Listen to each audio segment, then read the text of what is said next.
Welcome, curious minds, to another profound exploration.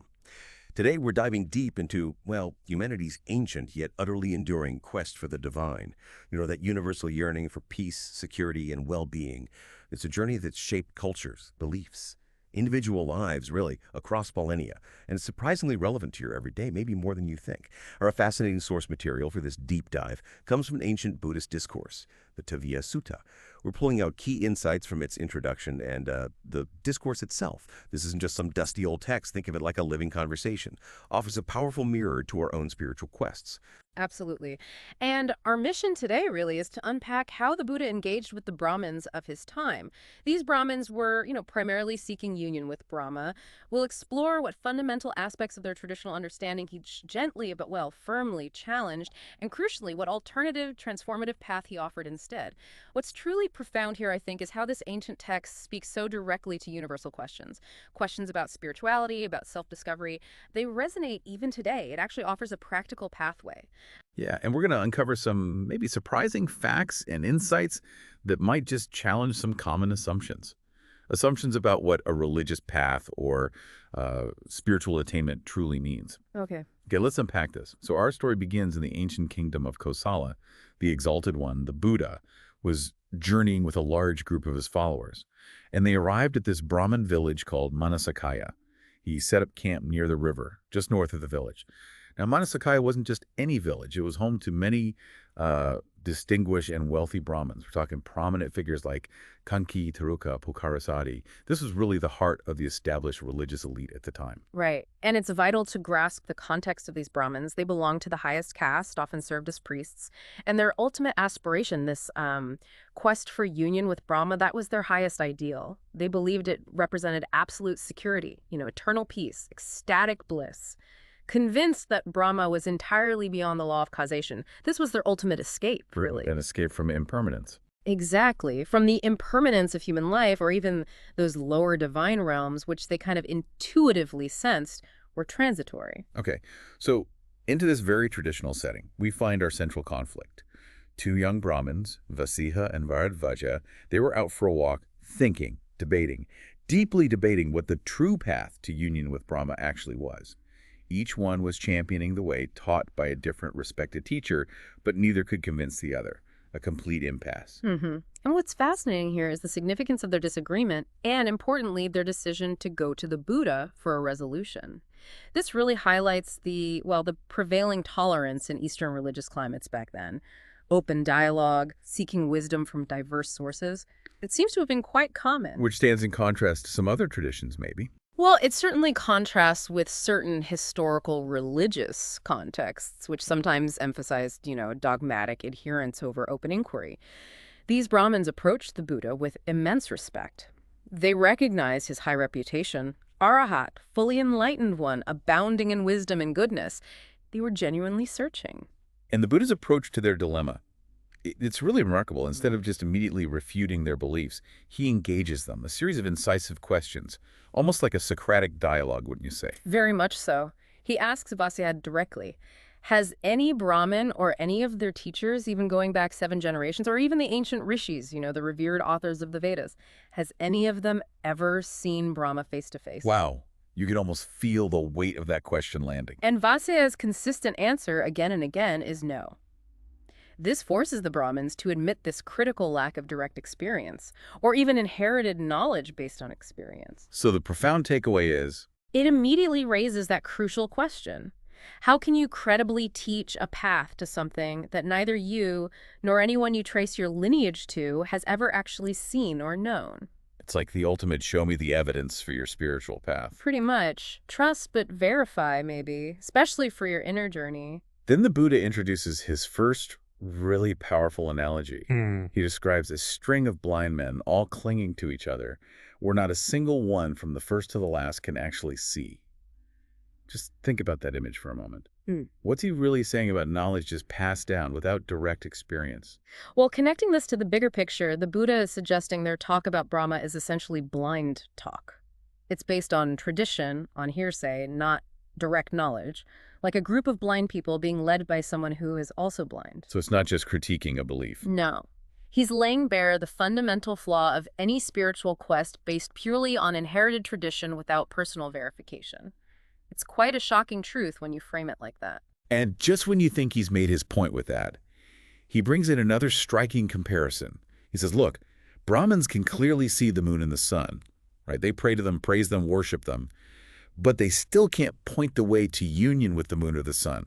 Now, this is where it gets really interesting. Yeah, the implication is profound, isn't it? If they can't show the way to something they can see with their own eyes, how can they possibly claim to show the way to Brahma, whom they admit they cannot see?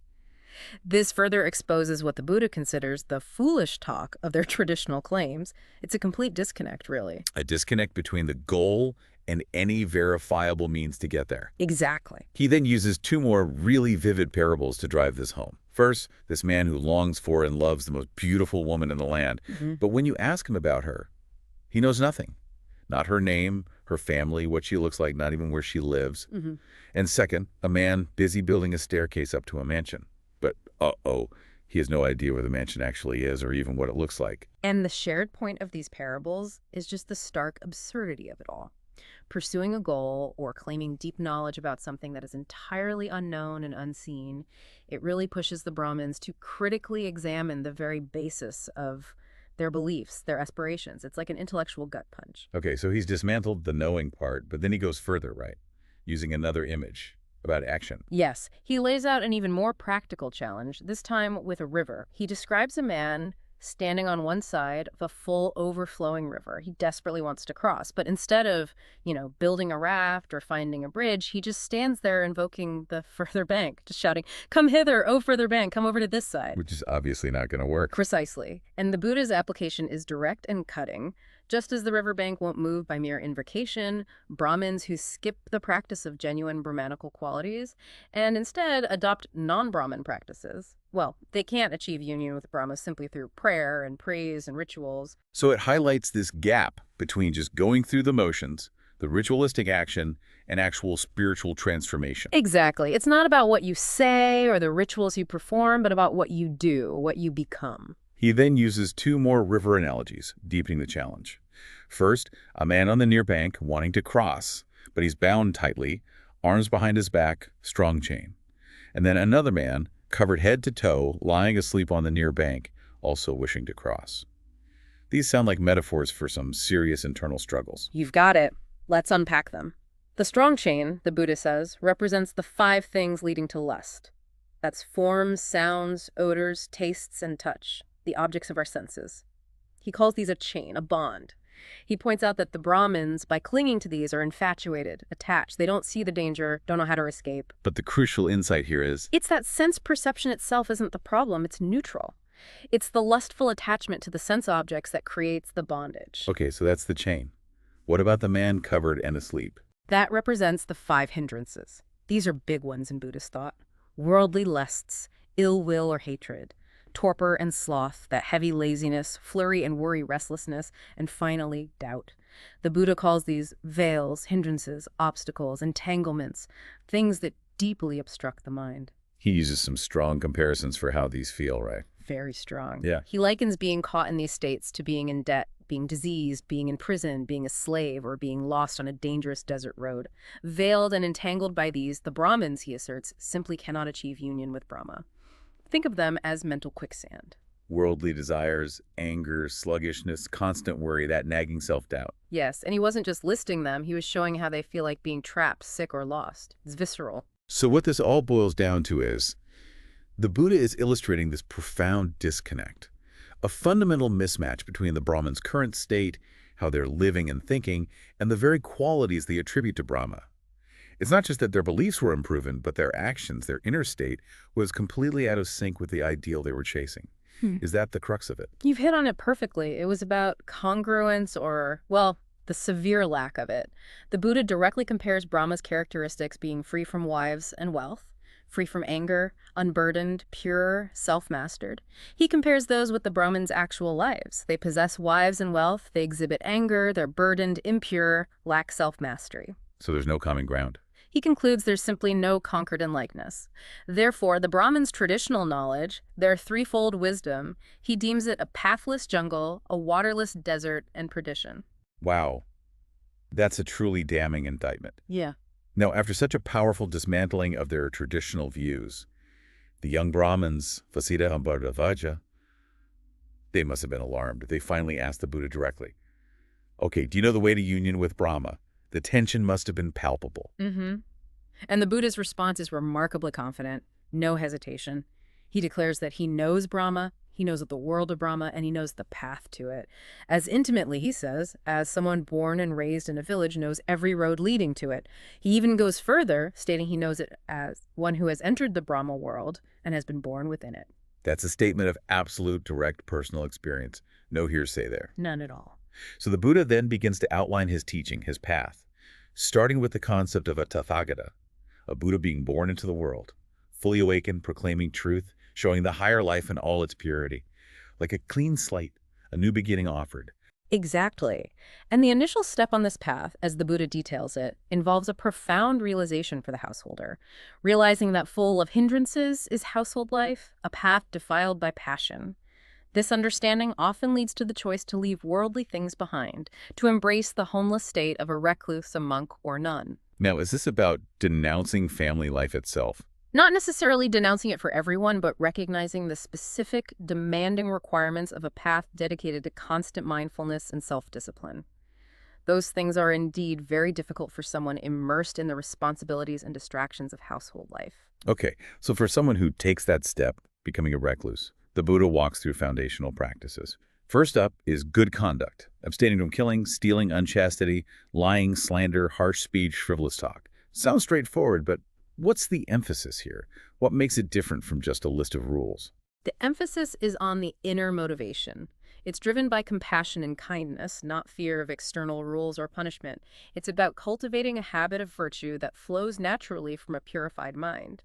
And it also includes practical renunciations, things like taking only one meal a day, abstaining from entertainment, adornments, various low arts like fortune-telling or trickery, things that distract. So it's a complete life overhaul, aimed at simplifying and purifying. Definitely. Next comes sense control, guarding the doors of the senses, not being entranced by sights, sounds, smells, taste, touch, or even thoughts, restraining the mind from covetousness and dejection. So it's not about shutting down your senses, is it? But changing your relationship with what comes through them. Precisely. It's about not getting pulled in, not letting your mind grasp onto sense objects and become entangled by craving or aversion.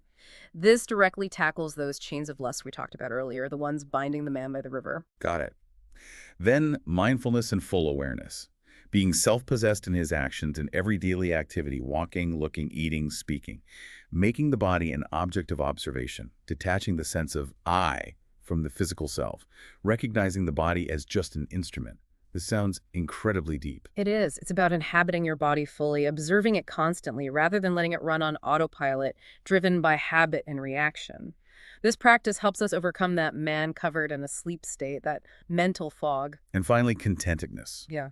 Being satisfied with just the basic needs, robes, alms, food.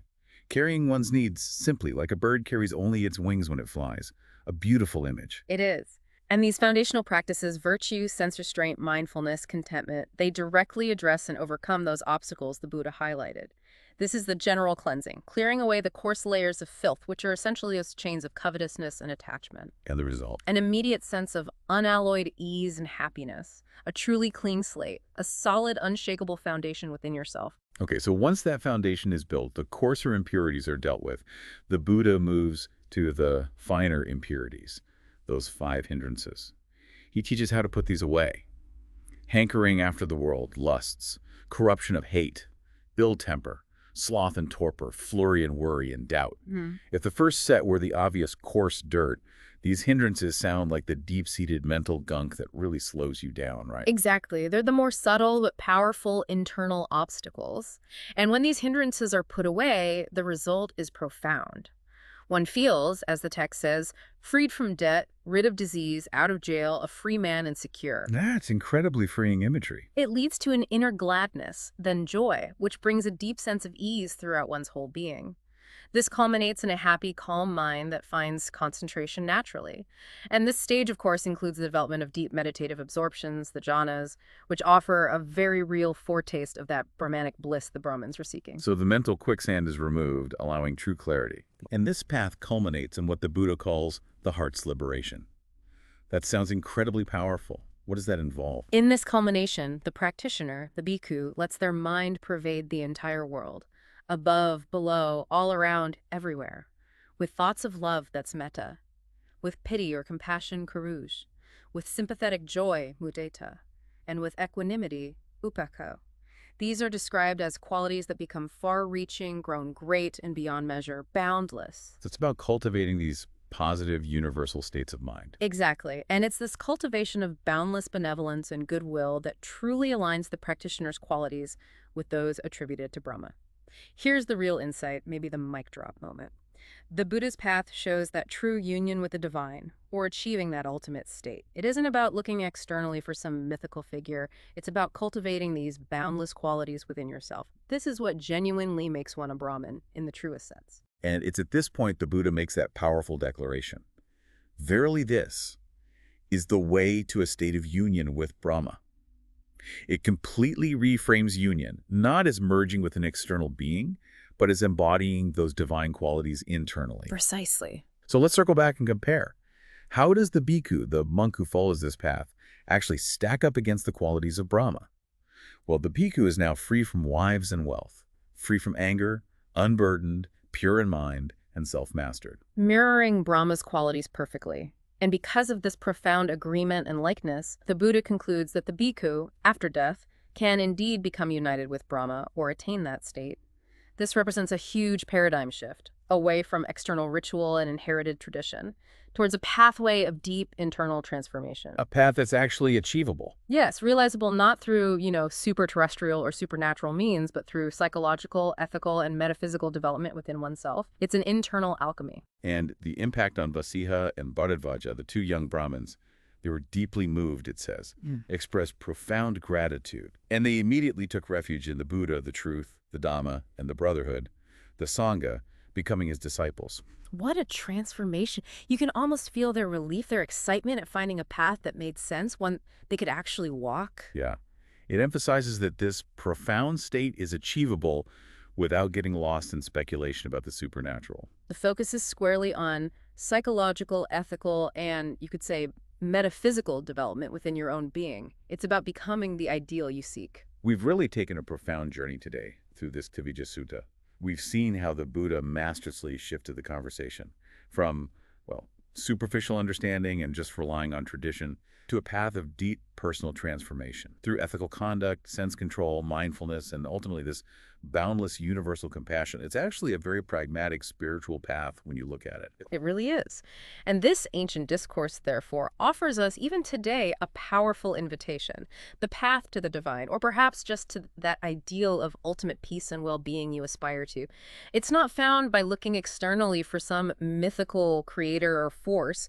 Instead, it's found by turning inward into the depths of your own consciousness, where we discern our own darkness and light and maybe discover the solution to the riddle of existence within ourselves. So as you reflect on this deep dive, maybe ask yourself, what aspects of your own beliefs or aspirations might be challenged or perhaps enriched by looking inward? You're trying to align your daily actions, your inner state, with the qualities you seek in your highest ideals. What stands out to you from this whole exploration? Well, thank you for joining us on the Deep Dive today. We hope this sparks something for you, and we encourage you to continue your own journey of informed discovery.